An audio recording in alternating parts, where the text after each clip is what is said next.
नमस्कार, न्यूज 18 राजस्थान पर आप सभी का स्वागत। मैं हूं आपके साथ हेमंत कुमार। चलिए खबरों की शुरुआत करते हैं बुलडोजर पर वार पलटवार की। तो सबसे बड़ी खबर है, मंत्री प्रताप सिंह खाचरियावास ने बड़ा बयान दिया है। इस वक्त की बड़ी खबर, प्रताप सिंह खाचरियावास ने कहा है कि बीजेपी को जीत का घमंड नहीं होना चाहिए। झूठ और फरेब के नाम पर सरकार बनाई। उन्होंने कहा कि सतीश पूनिया ज्यादा घमंड नहीं करें, बीजेपी कार्यालय पर बुलडोजर चल जाएगा। साथ ही साथ प्रताप सिंह खाचरियावास ने कहा है कि बीजेपी का इस जीत से घमंड बढ़ेगा। बड़ी खबर है, नतीजों के बाद लगातार के आधार पर वोट मांगे। और सुन लेना आप, ये बीजेपी का जो घमंड है, ये 4 राज्य की जीत बीजेपी के अंत का कारण बनेगी। क्योंकि बीजेपी अब घमंड में आ गई वापस। बीजेपी को ये लगने लगा है कि महंगाई और बेरोजगारी, कल बीजेपी के नेता मुझे बोल रहे थे, महंगाई और बेरोजगारी तो मुद्दा ही नहीं है। आपने ये कहा कि घोषणा पत्र में किए वादे बीजेपी ने पूरे नहीं किए, फिर भी हम जीत गए ना। लेकिन जनता तो पूछेगी, तुम्हें एक बार फिर मौका दिया और फिर तुम कह रहे हो कि हम तो काम नहीं करेंगे। और बीजेपी वाले अब काम नहीं करेंगे। मैं फिर वोटर से अपील कर रहा हूं, जब आप किसी को ज्यादा दोगे तो मनमानी करेगा, तानाशाही करेगा। बीजेपी को लगने लगा कि काम का, महंगाई का, बेरोजगारी का और काम के आधार पर वोट नहीं मिलते, वोट तो ऐसे ही मिलते हैं। जय सिया राम तो पेलीसु में लगा रही, मैं तो आज केरी आ गई। मैं तो पेलीसु राम का वंशज, पेलीसु जय सिया राम लगा रहे। ये जय श्री राम के कल नारे लगा रहे थे। तो आप सुन लो, ये सुन लेना आप, हमें तो सबसे मिलता है। मैं हमेशा सबको कहता हूं कि राम जी हिंदू मुसलमान सिख ईसाई में भेदभाव नहीं करते। बुलडोजर आएगा, बीजेपी कार्यालय पर चल जाओ, लो ज्यादा घमंड नहीं करे। कितने एक बुलडोजर चला दिए आज तक सतीश पूनिया जी ने कितने एक बुलडोजर चला दिए। मैं यूनिवर्सिटी के जमाने से सतीश पूनिया जी को जानता हूं। जब वो विद्यार्थी परिषद से मेरे सामने चुनाव लड़ रहे थे, तब भी बुलडोजर लेकर आए तो उल्टा कर दिया था मैंने बुलडोजर। और फिर कह रहा हूं, अब लिया ना बुलडोजर, टांगे ऊपर कर देगी राजस्थान की जनता। राजस्थान तो सच्चाई का, ईमानदारी का, काम का और धर्म के आधार पर साथ देगा। जो प्यार और प्रेम की बात करेगा, जो राजस्थान के विकास की, मान की, सम्मान की, आन बान शान की बात करेगा। तो वहीं 5 राज्यों के विधानसभा चुनाव के नतीजों के बाद प्रदेश में बयानबाजी तेज हो गई है। विधानसभा में उप मुख्य सचेतक महेंद्र चौधरी ने दावा किया है कि बीजेपी कितने ही रंग गुलाल उड़ा लें, 2023 में राजस्थान में कांग्रेस की ही सरकार बनेगी। उन्होंने कहा कि कांग्रेस को राज्य में कल्याणकारी योजनाओं का फायदा मिलेगा।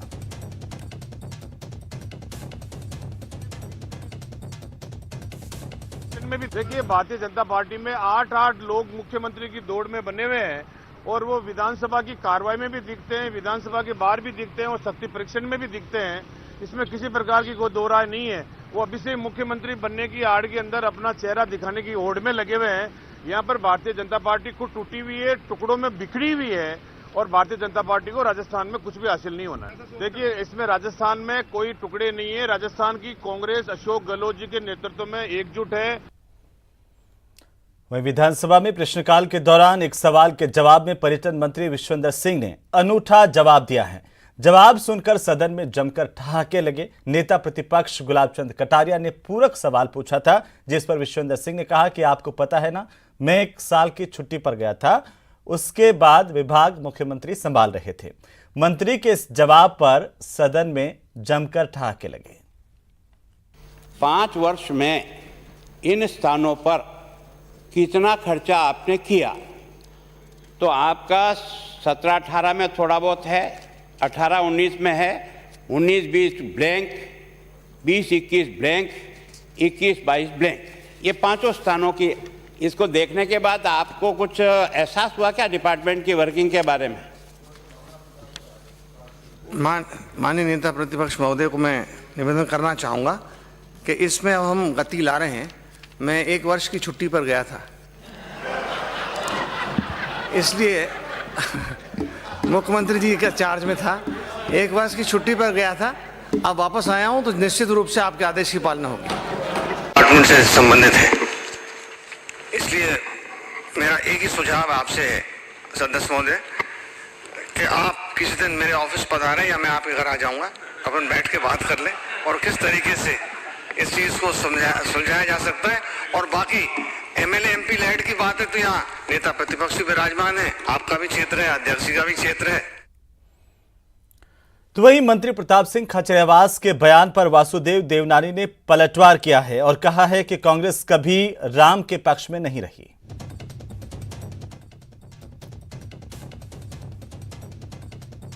कोर्ट में कांग्रेस कभी भी राम मंदिर के पक्ष में या राम के पक्ष में कभी नहीं रही। राम सेतु पर कपिल सिब्बल का शपथ पत्र सुप्रीम कोर्ट में दायर है।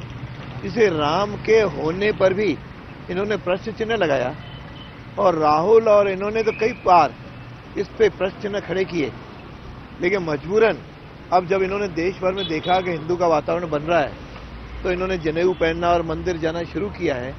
राम में इनकी कभी आस्था रही नहीं। यूपी के अंदर जो बुलडोजर चले वे समाज के दुश्मनों पर, आतियायों पर और जो लोग इस प्रकार का व्यवहार करते थे जिससे आमजन दुखी होता था, ऐसे बाहुबलियों पर ही बुलडोजर चलाया, जिसके कारण से आमजन प्रसन्न हुआ और वहां पे जीते।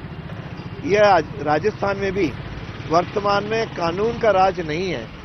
कानून की सारी धज्जियां इन लोगों ने उड़ा रखी हैं।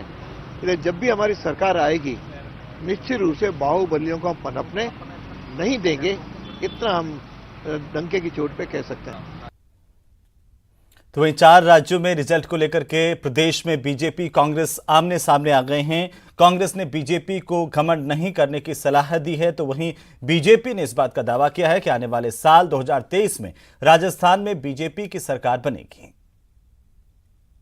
जिस तरीके से देश के अंदर भारत सरकार के ऊपर, नरेंद्र मोदी जी के ऊपर इन 5 राज्यों की जनता ने विश्वास किया है और 4 राज्यों के अंदर स्पष्ट बहुमत भारतीय जनता पार्टी को मिला है। मोदी जी की नीति और नीयत साफ है। भारतीय जनता पार्टी की कथनी और करनी में कोई अंतर नहीं है और कांग्रेस का दोहरापन और दोगला चरित्र ही कांग्रेस की इस दशा के लिए जिम्मेदार है। आने वाले चुनावों के अंदर भी भारतीय जनता पार्टी, चाहे वो गुजरात के चुनाव हो, चाहे हिमाचल के चुनाव हो, चाहे उसके बाद राजस्थान के चुनाव हो, संपूर्ण चुनावों के अंदर भारतीय जनता पार्टी का इसी तरीके से परचम लहराया जाएगा।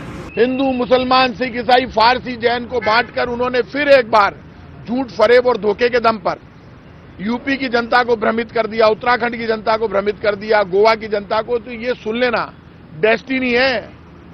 धोखा बार बार नहीं चलता है। राजस्थान में उल्टा होगा, क्योंकि यहां राम राज्य है। जन कल्याण और विकास के आधार पर राजस्थान में राम राज्य की कल्पना कांग्रेस की सरकार चल रही है। और ये जो जय श्री राम का नारा लगा रहे हैं, हमारा जय सिया राम का नारा लगाएंगे हम भी एक साथ नारा, बोलो बोलो जय सिया राम और बीजेपी का काम तमाम। और बीजेपी का काम तमाम करने की शुरुआत राजस्थान से करेंगे। देखिए, ऐसा है कि हर राज्य की अपनी अलग अलग परिस्थितियां होती है और उत्तर प्रदेश की योगी सरकार का आप जो जिक्र कर रहे हैं, तो 2017 में भी योगी जी मुख्यमंत्री बने थे, वहाँ उनको प्रचंड बहुमत प्राप्त हुआ था।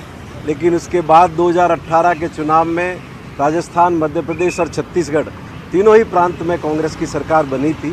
तो ये हर राज्य का अपना अपना विषय है। राजस्थान में अशोक गहलोत जी ऐतिहासिक रूप से काम जनहित में कर रहे हैं और पिछले 8 उपचुनावों के परिणाम भी आपने देखे हैं।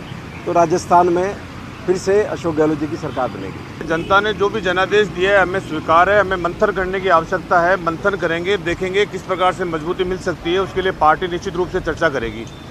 भारतीय जनता पार्टी को भी ज़्यादा हेकड़ी दिखाने की जरूरत नहीं है। 4 राज्यों में उनकी सरकार थी, 4 राज्यों में वापस आ गई। क्या हो गया ऐसा? उनकी सीटें कम हुई है। यूपी में 60 सीटें कम हुई है, उत्तराखंड में 10 सीटें कम हुई है। तो ये भी उनको स्वीकार करना चाहिए। राजस्थान सावचेत है। राजस्थान की स्थिति दूसरी प्रकार की है। राजस्थान की बागडोर अशोक गहलोत जी के हाथ में है। भारतीय जनता पार्टी ने पहले भी कई ओछे हथकंडे करके प्रयास करने की कोशिश कर चुके हैं। यहाँ पर उनको कुछ भी हासिल होने वाला नहीं है।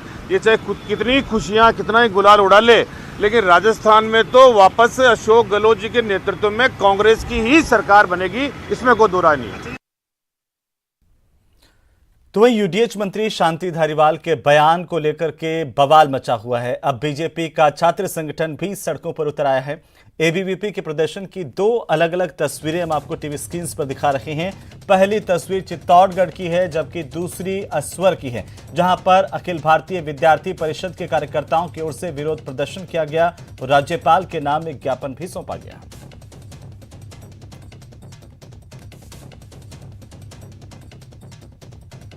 तो विधानसभा सत्र के दौरान प्रदेश के मंत्री शांति धारीवाल के बेतु के बयान को लेकर के विरोध तेज हो गया है। चित्तौड़गढ़ में अखिल भारतीय विद्यार्थी परिषद के कार्यकर्ताओं ने जिला कलेक्ट्रेट परिसर में विरोध प्रदर्शन किया है और राज्यपाल के नाम एक ज्ञापन सौंपा। एबीवीपी के कार्यकर्ताओं ने कहा है कि मंत्री का बयान उनकी मानसिकता को दर्शाता है और जब मंत्री ऐसा बयान देंगे तो युवाओं पर आखिरकार इसका क्या प्रभाव पड़ेगा।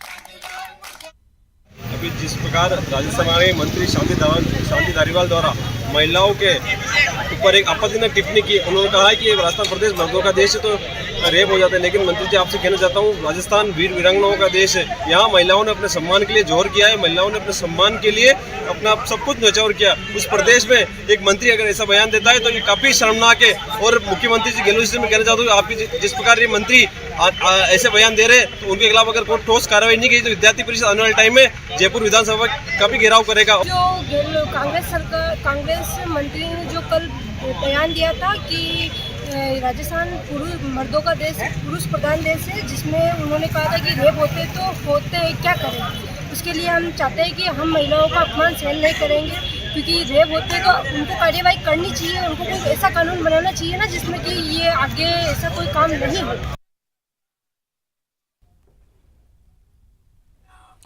तो वहीं अलवर के गौरी देवी कॉलेज में अखिल भारतीय विद्यार्थी परिषद के कार्यकर्ताओं और छात्र छात्राओं ने यूडीएच मंत्री शांति धारीवाल के बयान का कड़ा विरोध करते हुए प्रदर्शन किया है। एबीवीपी ने गौरी देवी महाविद्यालय इकाई की ओर से मंत्री शांति धारीवाल का पुतला फूंका, उनसे इस्तीफे की मांग की है।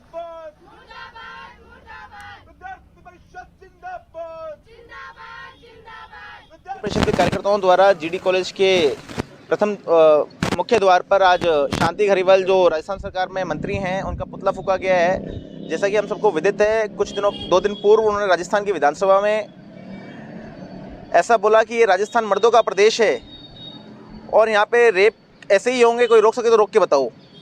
ये कतई दुर्भाग्यपूर्ण है। आज विद्यार्थी परिषद के कार्यकर्ता पूरे राजस्थान में इसका विरोध कर रहे हैं। हर जगह हम लोगों ने शांति धारीवाल के पुतले फूंके हैं और ये विद्यार्थी परिषद के कार्यकर्ता हैं, डरने वाला कार्यकर्ता नहीं है। वहीं उदयपुर के मोहनलाल सुखाड़िया विश्वविद्यालय के कॉमर्स कॉलेज में छात्र छात्राओं ने कॉलेज प्रबंधन पर मनमानी करने के आरोप लगाते हुए जमकर विरोध प्रदर्शन किया है। इस प्रदर्शन के दौरान छात्र छात्राओं ने प्रबंधन और कुलपति की कार्यशैली के खिलाफ जमकर नारेबाजी की, अपना विरोध जताया। साथ ही कॉलेज के छात्र छात्राओं ने मुख्य द्वार पर ताला लगा दिया और छात्र नेताओं का यह कहना है कि कॉलेज प्रबंधन लगातार अपनी मनमानी कर रहा है। ऐसे में छात्र छात्राओं में आक्रोश अब बढ़ता ही जा रहा है। छात्र नेताओं का यह कहना है कि कोविड के चलते सारे फंक्शंस निरस्त कर दिए गए थे, जिसकी फीस पहले ही ले ली गई थी और ऐसे में न तो फीस रिफंड की गई और ना ही कोई कार्यक्रम आयोजित किए गए। छात्राओं का ये कहना है कि जब तक उनकी मांगें पूरी नहीं की जाती है तब तक ये आंदोलन उनका जारी रहेगा।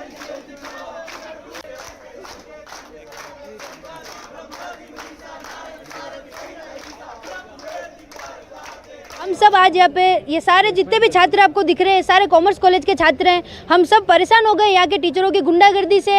वो हमसे बदतमीजी से बात करते हैं, हमें फेल होने की धमकी देते हैं और हमारे सबके स्टूडेंट्स के पैसे खा गए। लड़कियों से बदतमीजी की जाती है, उनको धक्के दे देते हैं, सर के साइड में हटो, साइड में हटो। जैसे कि हम तो यहाँ पे फ्री में पढ़ रहे हैं, हमको तो यहाँ पे यही फीस भर देते हैं हमारी, हम आ जाते हैं और है ना हमारा कोई रोल ही नहीं है इस कॉलेज में। उसके बाद में हम सबकी जो कोविड के कारण जो फंक्शन नहीं करवा पाए थे उसकी जो फीस है ना रिफंड करी गई है, ना अभी तक फंक्शन कराया गया। वाइस चांसलर सर के आने के बाद में यूनिवर्सिटी 30 करोड़ के कर्जे में चली गई है। वाइस चांसलर सर अपने ऑफिस में नहीं बैठते हैं, इधर उधर फ्लाइट में यूनिवर्सिटी के खर्चे पे घूमते रहते हैं, कभी स्टूडेंट से मिलते नहीं है। हमारा किसी भी तरीके की कोई कल्चरल एक्टिविटी नहीं हो रही। जो भी डिपार्टमेंट वाइज पार्टीज वगैरह हो रही है, फ्रेशर पार्टियां वगैरह कल्चरल एक्टिविटीज हो रही है, वो स्टूडेंट अपने खर्चों पे खर्चे दे के खुद वो फ्रेशर पार्टीज वगैरह करवा रहा है।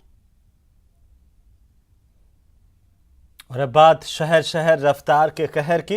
इस कहर की आप 3 अलग अलग तस्वीरें अपनी टीवी स्क्रीन पर देख पाएंगे, जहां पर पहली तस्वीर श्री गंगानगर की है। यहां पर ऊंट गाड़ी को पिकअप ने टक्कर मारी। इस हादसे में ऊंट गाड़ी सवार पिता पुत्र की मौत हो गई है। दूसरी तस्वीर अलवर की है, जहां पर सब्जी से भरे हुए ट्रक ने ट्रैक्टर ट्रॉली को टक्कर मारी है, जिससे ट्रैक्टर ट्रॉली पलट गई और चालक गंभीर रूप से घायल हो गया। तीसरी तस्वीर 12 की, जहां बेकाबू बस पलट गई। इस हादसे में 18 यात्री घायल हुए हैं। सभी घायलों को अस्पताल में एडमिट किया गया है। 4 उनमें से गंभीर बताए जा रहे हैं।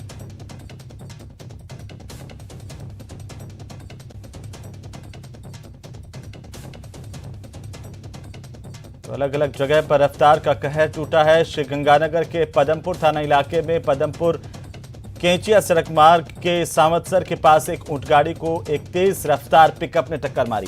इस हादसे में ऊंटगाड़ी सवार पिता पुत्र की दर्दनाक मौत हो गई, वहीं पत्नी गंभीर रूप से घायल हुई हैं। इस हादसे के बाद पिकअप चालक टक्कर मारने के बाद मौके से फरार हो गया।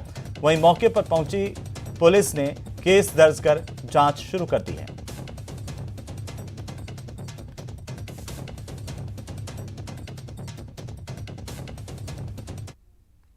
कोई पिकअप गाड़ी है जो ऊंट गाड़ी वाले चालक को टक्कर मार दी।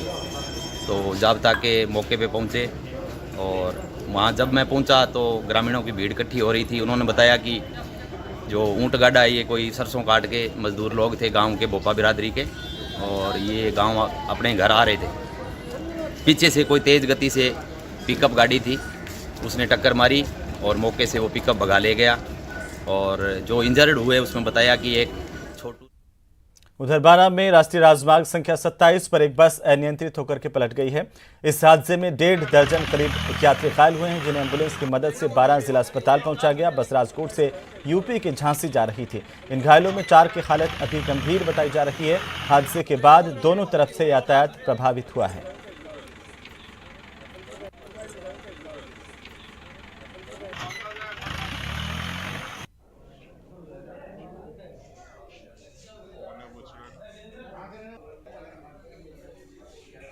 बारा में सड़क हादसा हुआ है। यात्रियों से भरी बस के पलटने से यह हादसा हुआ। 16 लोग घायल हुए हैं। बेलगाम रफ्तार का कहर टूटा है। 3 अलग अलग तस्वीरें इस सड़क हादसे की। बस पलटी है। 16 लोगों के घायल होने की खबर है, जिनमें से 4 गंभीर हालत में बताए जा रहे हैं। सभी का इलाज अस्पताल में जारी है। जैसे ही बस पलटने की जानकारी मिली, काफ़ी संख्या में लोग मौके पर इकट्ठा हो गए। ये पहली तस्वीर इस हादसे की आपकी टीवी स्क्रीन पर। जब बस पलटी यह हादसा हुआ, 16 लोगों के घायल होने की खबर है। कई लोगों की गंभीर हालत की जानकारी भी सामने आ रही है। सभी को अस्पताल में भर्ती करवाया गया है। प्राइवेट बस आ रही थी, राजकोट से झांसी जा रही थी। उसमें सवारियां थी तो उल्टी साइड से एक ट्रैक्टर आया और ट्रैक्टर के थोड़ा साइड उसमें बस में लग गई, तो इसे डिवाइडर से टकरा के बस उल्टी हो गई। तो करीब 16 व्यक्ति घायल हुए हैं, मोस्टली जिनके फ्रैक्चर है और सीरियस कोई भी नहीं है। अहमदाबाद गुजरात से आ रही है, राजकोट से, और मध्य प्रदेश की तरफ जा रही है। और उसका दुर्घटनाग्रस्त को ट्रैक्टर से रॉन्ग साइड से हो गया। सूचना पर हम लोग गए, वहाँ पर मैं खुद भी गया, डिप्टी एसपी साहब गए, डिप्टी एसपी गए, वहाँ से पुलिस स्टाफ गया, ट्रैफिक डाइवर्ट करवाया, घायलों को ट्रेन मंगवाई, एम्बुलेंस की व्यवस्था करवाई। सभी घायलों आप देख रहे हैं कि। तो वहीं अलवर जिले में दिल्ली जयपुर हाईवे पर सब्जी से भरी हुई एक ट्रक के चालक ने तेज गति से ओवरटेक करते समय एक ट्रैक्टर ट्रॉली में जोरदार टक्कर मारी। इससे ट्रैक्टर ट्रॉली पलट गई और चालक गंभीर रूप से घायल हो गया है। टक्कर के बाद हाईवे पर जाम लग गया। हालांकि कुछ समय के बाद हाईवे पेट्रोलिंग की टीम ने इस जाम को खुलवाया और घायल चालक को अस्पताल में भर्ती करवाया है। तो ट्रक ने ट्रैक्टर ट्रॉली को टक्कर मारी, जिसकी वजह से यह हादसा हुआ। इससे ट्रैक्टर ट्रॉली पलट गई। ये टक्कर इतनी ज़बरदस्त थी कि ट्रैक्टर ट्रॉली पलट गई, जिससे हादसा हुआ है। रफ्तार का कहर यहाँ पर भी देखने को मिला। हालांकि इस घटना के बाद लंबा जाम हाईवे पर लग गया था। पेट्रोलिंग की टीम मौके पर पहुंची, उसके बाद इस जाम को खुलवाया गया है। ये तस्वीरें आपकी टीवी स्क्रीन पर अलवर ज़िले की हैं, जहां पर ये हादसा हुआ है। तो अलवर ज़िले के दिल्ली जयपुर हाईवे पर सब्जी से भरा हुआ एक ट्रक तेज़ रफ्तार से जा रहा था। ओवरटेक किया गया। ओवरटेक करते समय ट्रैक्टर ट्रॉली को अपनी चपेट में लिया और ट्रैक्टर ट्रॉली को टक्कर मारी, जिससे ट्रैक्टर ट्रॉली पलट गई। चालक के गंभीर रूप से घायल होने की खबर है और इस घटना के बाद हाईवे पर लंबा जाम लग गया। हालांकि कुछ समय बाद हाईवे पेट्रोलिंग की टीम ने जाम को खुलवाया है।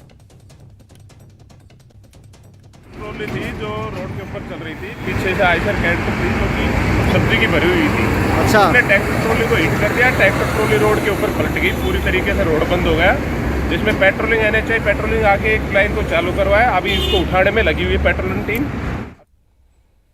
उधर बारां में एक युवक का महिला और उसके साथियों ने हनी ट्रैप के मामले में फंसाने की धमकी देते हुए अपहरण कर लिया। आरोपियों ने युवक को छोड़ने के बदले में 5 लाख रुपए की फिरौती की मांग की है, लेकिन सूचना के बाद पुलिस हरकत में आई और आरोपियों की तलाश में टीमों का गठन किया गया है। पुलिस के डर से आरोपी युवक को कुछ घंटों बाद ही रास्ते में छोड़ करके फरार हो गए।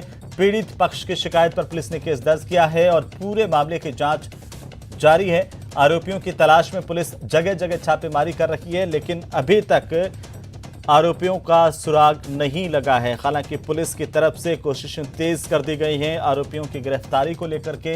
जैसे ही पुलिस को जानकारी मिली, पुलिस हरकत में आई और तमाम जगहों पर छापेमारी की कार्रवाई यहां पर की गई है। 5 लाख रुपए की फिरौती मांगने और अपहरण का ये पूरा मामला है। हालांकि पुलिस की हरकत में आते पुलिस के डर से आरोपी अपहृत युवक को छोड़ भागे।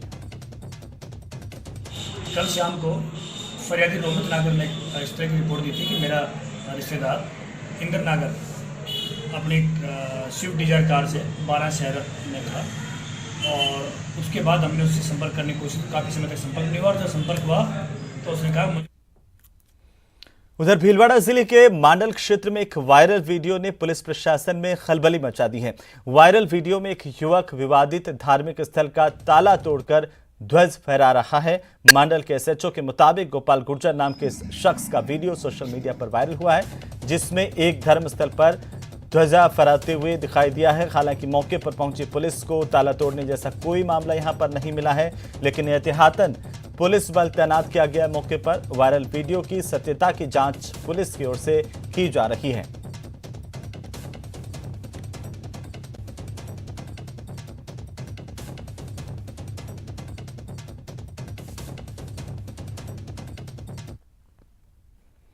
उधर सीकर जिले के फतेहपुर कस्बे में दिन दहाड़े एक घर में चोरी की बड़ी वारदात हुई है। घर के मुखिया की जानकारी के मुताबिक 2 दिन पहले ही एक सड़क हादसे में मौत हुई थी और परिवार के लोग इसी वजह से गांव गए हुए थे।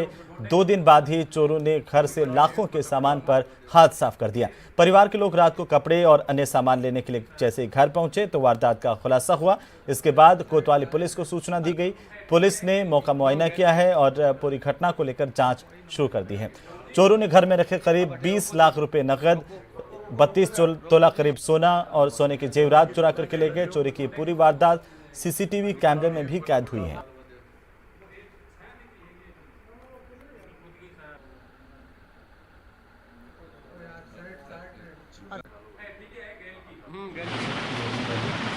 तो उनका अंतिम क्रियाक्रम बहुत नियमित रखने के लिए हमारे जो पेट्रोल विलेज है वहाँ पे गए हुए थे। 2 दिन से वहीं पे, आज दिन में शायद 1:30 बजे की बात होगी, 5:45 मेरे भाई और मेरी भाभी जी यहाँ पे आई। आके देखा तो यहाँ के लोग छुपे हुए थे। तो चलिए इसी के साथ ही इस बुलेटिन में फिलहाल इतना ही। नमस्कार।